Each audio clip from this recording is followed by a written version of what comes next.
Welcome back. This is Charles Hancock Creations, and in this video we're going to take a look at the solutions I had for Inktober 2020. Join me as we go through this sketchbook and I share some thoughts about the autumn season.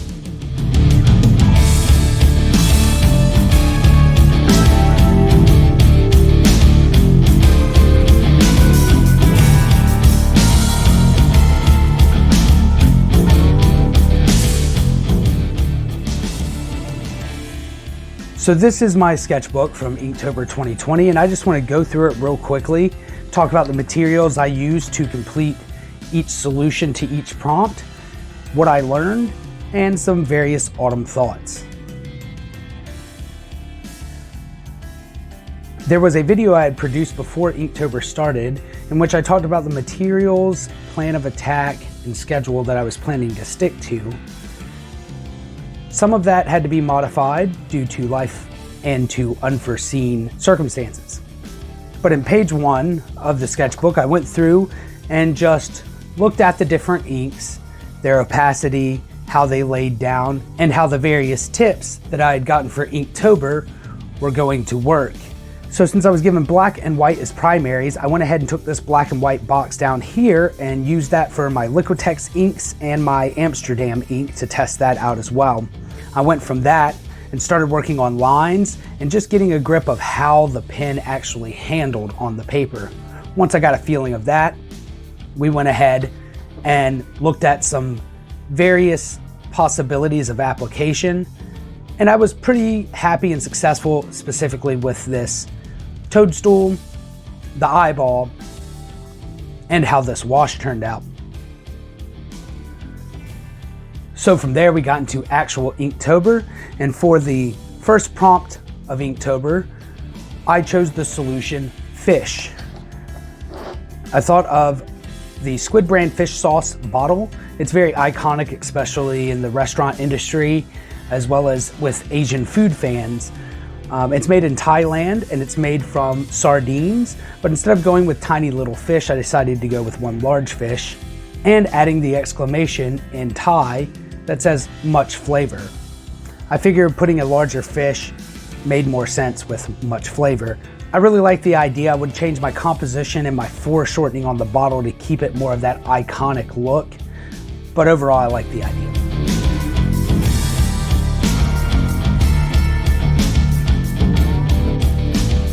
My solution to prompt 2, initially I thought about doing a picture of a baby with wispy hair, but I decided against that and instead went with this wisp of candle smoke. Now, I learned something on day 2 here, that when using India ink instead of acrylic black ink, if you add any pigment on top of the black India ink, apparently there is a blue tone in the base of the black India ink because I use both neon and primary yellow acrylic inks on top, and as you can tell, it turned the flame green.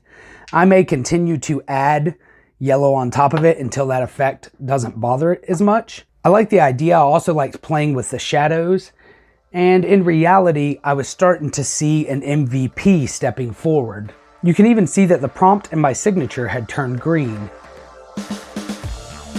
And day 3's prompt was bulky. I immediately thought of a bulky sweater, and my initial idea was to come at this from a different angle, but I really liked the way it panned out. I am a big fan of sweater weather, especially getting my hoodies out of the closet, and this kind of reminded me of it. A teenage girl just with her cat's tail and her legs up in an old phone cord. Of course, you can see the changing colors of the leaves outside. Jake Parker and Inktober had done a pair up with Primal, a new cartoon on Cartoon Network.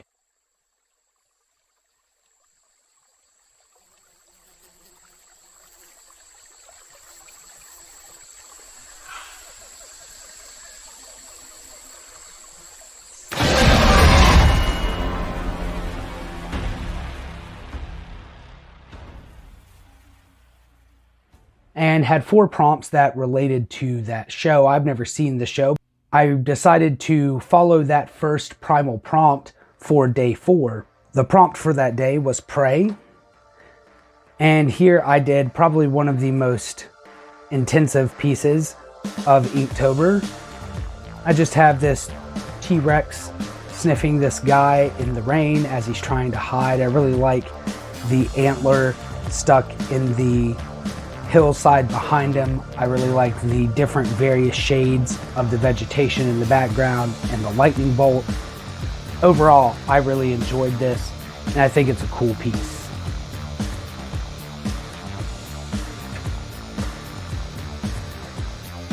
Day 5's prompt was Blade. Initially, I thought of Blade, the Marvel Comics character, and I thought about doing that. But being that I'm a horror fan and this is my one time of the year where you can draw horror and gore and people don't freak out, I decided to go with something from my childhood. This is a play on a scene from Nightmare on Elm Street 4. Big fan. And as a kid, that horrified me. But by this point, I was really becoming a fan of this water brush. And as you will see in the footage, the squeezable nature of water flow and the control you can have made it one of my primary tools in Inktober.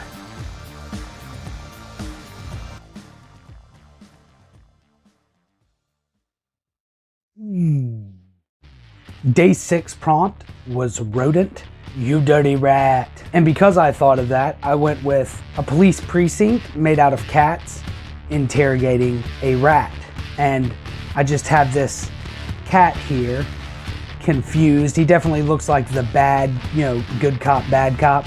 I tried to give him that aspect, as well as with their breeds. Him being a more popular house cat, him looking more like a lynx. I like the entire idea, the paws, police department. It actually kind of inspired me to think of a further storyline for it, but we can talk about that at a different time. The next solution was for the prompt Fancy, and really I couldn't think of anything. I mean, obviously I could think of all sorts of fancy people, fancy dress, but nothing seemed to fit right. And what I thought of was flights of fancy. Being a creative person, I was told a lot as a child that I was into flights of fancy. So I just did a guy sitting down, drawing and thinking. These are his flights of fancy. Prompt 8 was Teeth. And immediately I thought it would be cool to do a jar of teeth. But as I started mocking up a sketch, I realized that without very precise coloring and tonal changes, it was hard to tell that it was teeth in the jar. So with adding color to these candy corn, I was able to draw attention to the actual teeth involved in the jar, as well as the syringe of green fluid. As we were approaching Halloween, this seemed like an easy idea, but it was fun, and to be honest, I might want to reevaluate it. I like the way the jar turned out with the highlight on it. Again, more work, I might find more things I would change about it. Rushing, I went outside the lines. This is gonna happen as you're working with new materials as well. But I was really enjoying Inktober at this point. The 9th was my birthday, and this year, my fiance and I had decided to stay in and to watch some TV and to order some curbside. It turned out while checking my Instagram that Johnny's Pizza in Cary had reached out to me. They wanted to help me out with some food and help out a local business. I was impressed and figured it turned out it was my birthday. So we ordered some food. The food was fantastic. I couldn't have asked for a better birthday. I'm a baseball fan, and day 9's prompt was throw, so immediately I thought of pitching. As a Braves fan as well, and this year they were in the pennant race, I went ahead and did a Cherokee Warrior pitching a ball. I added the Cherokee word for wolf on his armband. I really like the idea. I don't know if it is executed in the best way. I may reevaluate it, but I really liked trying to add more traditional clothing to an aspect of something that we think about in the current day. This was also rushed. I did a lot of this with microns and fine liner pens, but then I went in with the colors. I did this with gel pen. These were actually done with acrylic inks from Liquitex, and all of these were done with that brush pen. But it was my birthday, so I wanted to get it done pretty quickly. Day 10's prompt was hope, and I thought of a boxing match a contender, someone trying to get to the top of their game. In the same way that I'm trying to get to the top of my art game, a boxer might be trying to get the championship. So I thought of Rocky. I did this classic image from Rocky 2 with Sly Stallone and Dolph Lundgren and him knocking him out. I did go with a more caricature aspect. I wanted to exaggerate and even over-exaggerate in order to give the actual effect of what this powerful punch felt like. So I stretched out his neck, exaggerated the facial features, exaggerated these facial features. This is probably one of my favorite solutions to the prompts of Inktober. Day 11 was rushed. I hadn't thought of anything all day and I was quite busy with my regular job and some other things. And all I could think about all day was the meme of the Scottish mom. And don't forget all the trouble we got into. Why does somebody not know how to flush the toilet after they've had a shit? What do you mean? Well, there's fucking one of yous. Disgusting!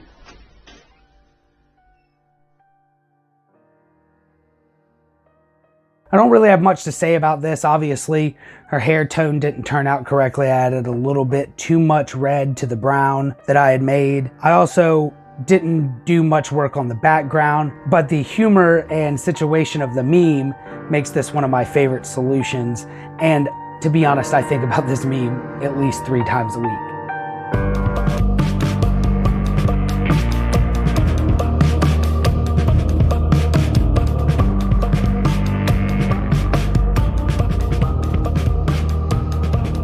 '12's prompt was slippery. Because of the election cycle and the fact that 2020 is another presidential election, I, as someone who takes a very observant but backseat to the political system, have always felt like politics is there to divide us and make us feel complicit in a system that maybe doesn't benefit us. So I played on that idea by also bringing in the symbolism of the Illuminati with a triangle, the forked tongue. Not that I actually believe in the Illuminati or anything like that, but I do believe that any person who's going to lie to your face in order to get your vote is a con artist. And I'll leave that there. Day 13's prompt was DUNE, and being a North Carolina resident, as well as someone whose family partially resides in North Carolina, I've spent a lot of time in the Outer Banks of North Carolina. Out there, the Wright brothers achieved the first successful flight of their glider. So for that prompt solution, I paid homage to that. Just adding in a super simple plane, shadow, sky. For such a basic idea, this is actually one of my favorite pieces of Inktober as well. Day 14's prompt was armor. I've been thinking of a concept for a drawing like this for a while. I had actually already sketched up a bug similar to this in another sketchbook, but this gave me a chance to try to think through the complete drawing and to try to execute what I was seeing in my head. A couple of people said this would be a good design for a t-shirt, so I might come back and check it out later on, work with it more, try to make it better, refined. But I thought this was actually one of the most successful solutions to any of the prompts. And we were about midway at this point. Day 15's prompt was Outpost, and by this point I actually had some time. I didn't want to spend more than an hour and a half or so doing the solution to the prompt. Having been a fan of chess in the past, I know that one of the terms that they use for moving around your different positions on the board is called outposting. And here I just have the white queen taking the king's crown off. I think it's pretty cool. Some people may say there's an underlying narrative about feminism in here, and really it's just an idea I had based on the fact that I like chess. And again, I like the mixing of the organic with the inorganic. Day 16's prompt was rocket. I had fun doing this solution. When I put gum Arabic on these clouds in order to separate them while I was coloring everything, I did decide to go ahead and throw my yellow for the flames on top of the drawing gum. And I guess the blue in the drawing gum and the blue that was previously behind the clouds somehow tried to turn this yellow green. So I went over after it dried and added more yellow. It actually seems to be fine. I just wasn't sure on how it was going to pan out. The more I look at it, the more I see imperfections, but overall at a glance, I think this was a very successful solution. Day 17's prompt was Storm. I immediately thought of Aurora Monroe from the X-Men, better known as Storm. As a kid in the 80s, Storm was one of the leaders of the X-Men in the comics. She's always been a powerful character. Again, I got to work with lightning again that you saw in the prompt for Prey. For Primal. I really like messing with this, the tornado. I think this turned out really well. There was a lot of heavy contrasting with the inks, trying to give highlights where I could, and bringing out the facial features within Storm. Overall, I really like the position and pose that she's in. I think it looks organic. I really like the idea, again, being careless, I had some color come out. This was, again, one of the more detailed ones that I had done. I think it's a success. The next prompt was Trick, and there was all tons of ideas. I ended up spending half the day just thinking about ideas and couldn't settle on anything. But I was brought back to my childhood and how as a kid in the Monacan Indian Nation, we were taught about how the deer got its antlers. There's an entire story, and the most prevalent one you can find on the internet is basically the Cherokee version of this story. I used the story of how the hare had tricked the deer and thus lost his chance at antlers. I guess a jackalope is what he would have become. I really liked playing with the shadows, the contrast, the sunrise. I think this one's very successful. A lot of people have told me they really enjoy this one as well. This was my solution to Dizzy. I really didn't have a plan here. I just thought of someone spinning around and the feeling that dizziness gives you. I tried to isolate that feeling and bring it to the forefront. I really liked using very basic colors amidst the shadows to bring out the various facial features. I'm a big fan of how these eyes turned out. I wanted to give the look that her eyes were in the process of motion, and I think that did an okay job doing that. Day 20 and 21, I couldn't think of a prompt. I was very busy. My future in-laws were about to come into town that weekend, and I was working lots of hours at the day job. My fiance thought of the idea of coral being the buildup in your eyes after you've been asleep, how it feels like coral in your eyes. And I felt like that was hilarious. Not only was it hilarious, it worked with day 21's prompt, which was sleep. So we added sleep and coral in order to minimize the time and effort and get me back on schedule. I like the idea. I really wish I wouldn't have rushed the concept. I think you can see that the concept was rushed. I like the way the clock turned out, working on the vibrations here. The coral looks awesome.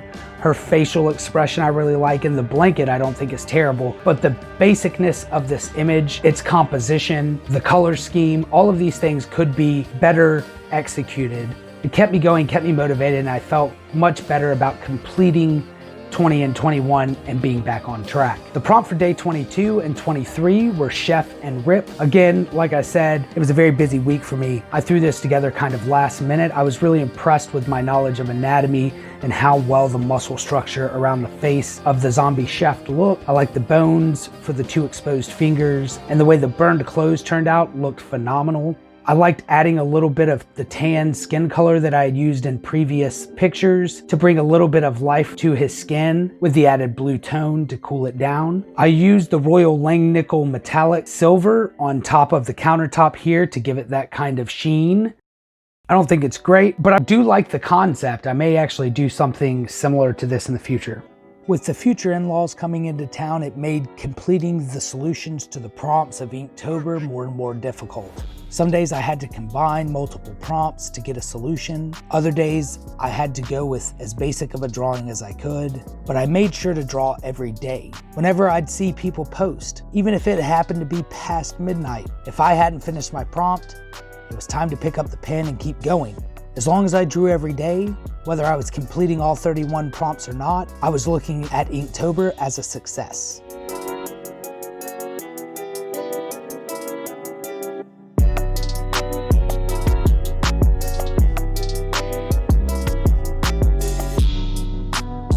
The next 2 prompts were for Dig and Buddy, but I loved the idea I came up with for this prompt. To be honest, I worked on this one for like 3 days while I was doing the other prompts, just because I knew I didn't have a whole lot of time to focus on it. And the amount of detail that I wanted to put into it, I knew I was gonna have to give it more time. I like the way the moon turned out, the physique and bones of the dead friend. I like the shoes and legs just kind of thrown up there randomly. The whole idea, I think, is a cool story.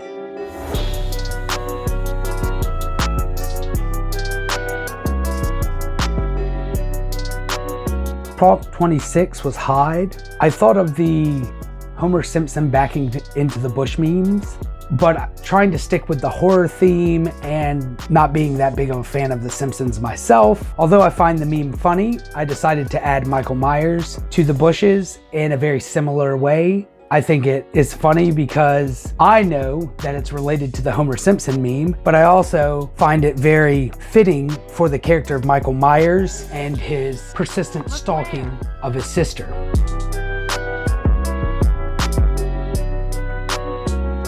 27's prompt was music, and for some reason I just thought of a barbershop quartet, and I decided to make them into cyborgs/robot. I like playing with the tones of the gray with the brush pen. I also wanted to add a color pop from the reds to show the liveliness of the group, as well as using their poses to accentuate the comedic as well as fun aspect of the barbershop quartet. I think this one was very successful, and I heard some good feedback from people about this as well. Could have been executed better, but I like the overall concept.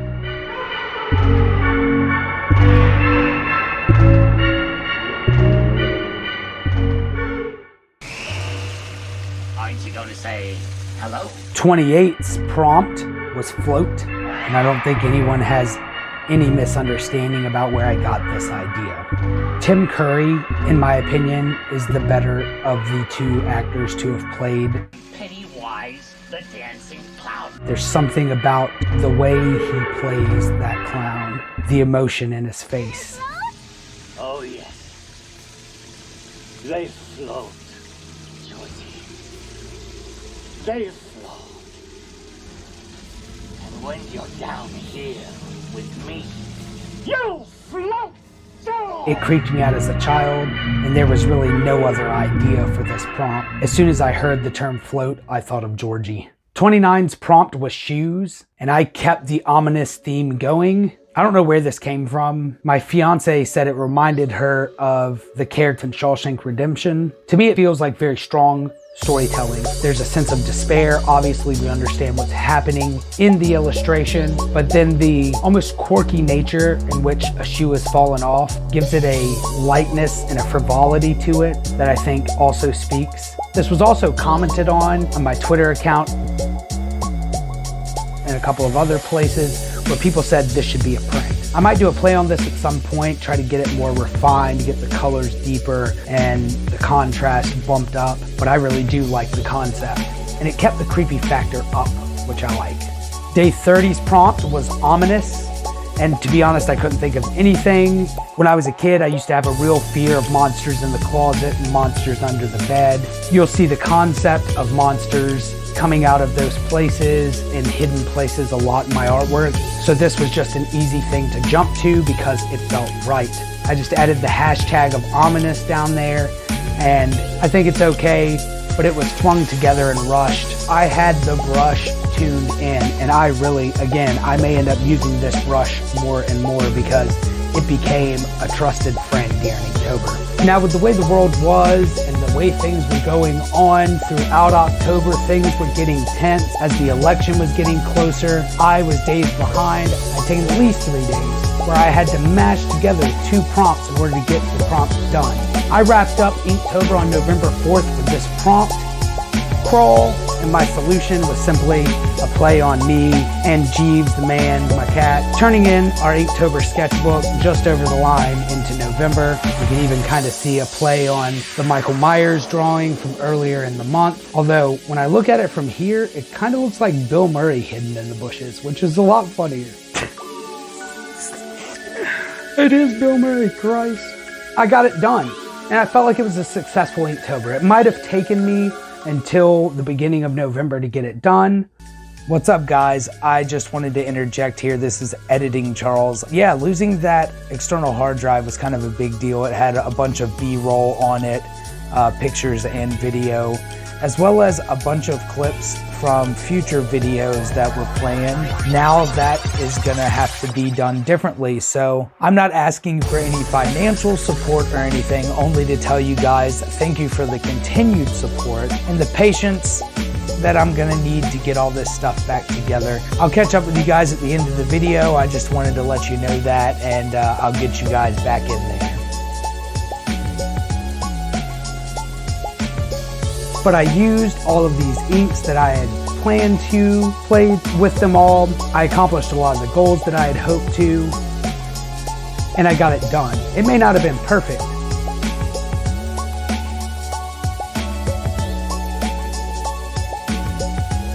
but I'm looking forward to INKtober 2021. So much so that I've already invested in some drawing nibs, because as Jazza pointed out in one of his videos, it's very difficult to draw with a calligraphy nib. So I'm excited for next year.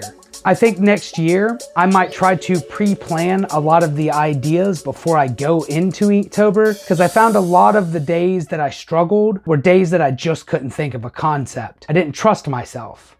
So maybe next year, all of that will be easier.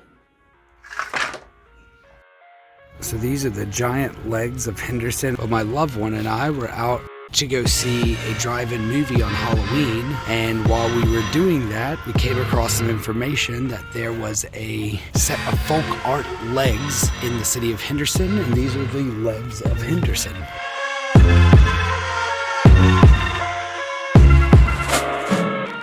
So here, guys, is the high-end heels, the shoes that go with the giant legs. Pretty cool local folk art. It looks like it's just concrete. Pretty cool. Hush. Well, that's a wrap on INKtober 2020. And honestly, guys, I'm stoked about INKtober 2021. Do you plan on participating in INKtober 2021? Let me know in a comment down below. I'm also always doing a comment shout out from now on, so make sure to put that comment down beneath if you would like a comment shout out. If you want more regular updates from me and maybe more personal statuses and posts, make sure to follow me on Instagram, Facebook, and Twitter. Subscribe to this channel if you want to see all my videos. Make sure to like it if you thought that the content had some value. If you know anybody else who might enjoy my type of videos, please share the video with them. And hit that bell icon if you want to update anytime I upload a video to YouTube. And remember, guys, life is what you make it. So make life good. I got some painting to do. I've got to go. Come on, guys, we gotta go. Let's do some things. Let's go. I love everything. Fire spreading all around my room. My world's so bright, it's hard to breathe, but that's alright. Hush.